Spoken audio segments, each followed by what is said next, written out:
You want to blame someone off the court? You can blame Danny Ainge. And Danny Ainge blamed himself a couple days ago. He talked about roster construction. He may have to make a move. I'm going to get to that in a second. You want to blame someone on the court? You can blame Kemba Walker because, look, he has a bad knee. Kemba has a bad knee, and he is known as a tough guy and a real leader.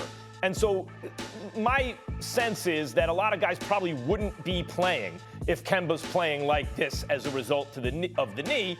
But of course, he wants to play through. Look, the Celtics as constructed, they're a good team, and it's not that they're not a deep team. Like Robert Williams that's a find. He can really long and he can play defense, and Tice is a good player, and they have good players. Marcus Smart, who's out right now, is a good player, but these are all essentially defensive players. When you look at the roster, it's not deep offensively. You have two excellent wings in Tatum and Brown, and you're right, Stephen, that's more than a lot of teams have. But a lot of other teams would have more depth in terms of various players who can score. Obviously not on that level, but who can go get you some points, go get you some buckets. The Celtics don't have that. They're really relying on Kemba to be that other guy offensively.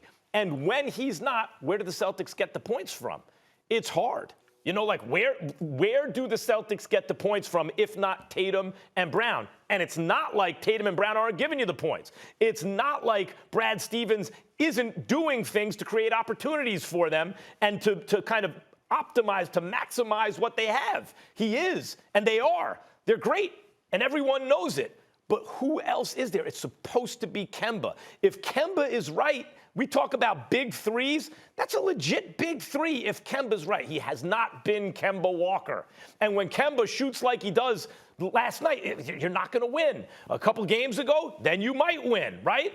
That's what it is. I can't look at Brad Stevens and say that's on him. I'll say I don't even like to say it's on Kemba because I think he's hurt.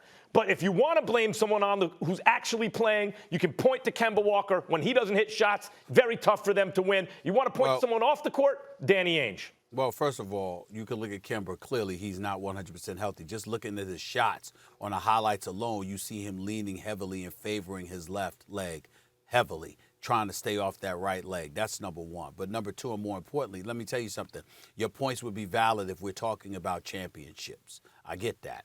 It's not valid because we're talking about a team that's at 500. They should not be a 500 team. They should not be giving up 24-point leads from the third quarter on. If you were good enough to be up 24 points, you should be good enough to hold on to the lead. Not that that kind of stuff doesn't happen in the NBA because we understand that it does. But there are too many occasions where we've looked at the Boston Celtics who have been in games, who have had leads, who have blown leads, who have just fallen apart. And we wonder what the hell is going on. And the reality is that that's Brad Stevens' job to fix it. When you've got 30 teams in the NBA, this is a very big coveted job. A lot of people want opportunities to be a head coach in the NBA. And if you have a situation where you've got two studs like that, you got to know how to close. You got to know how to finish. Now, they've been to a couple of conference finals. We get that, and Brad Stevens can coach. Again, nobody is questioning his coaching ability. What we're saying is, in the end, the personnel that you have available, are you maximizing the potential of all those guys around Tatum and Brown? Because Tatum and Brown are going to be who they are. Who are the other dudes that are going to step up for you? What kind of system do you have? How are you utilizing the personnel that you have available to you, et cetera, et cetera?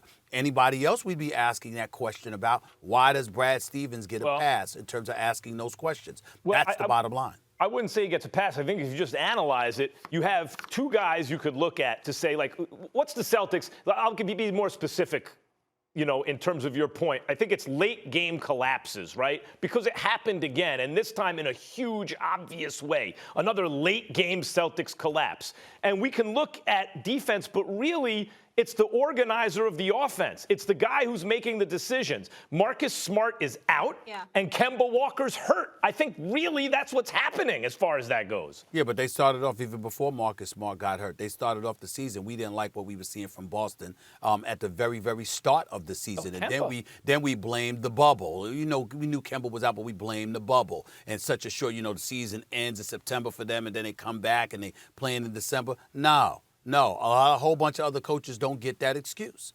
Brad Stevens not going to get it either. And I respect him. I respect the hell out of him. You got to do it.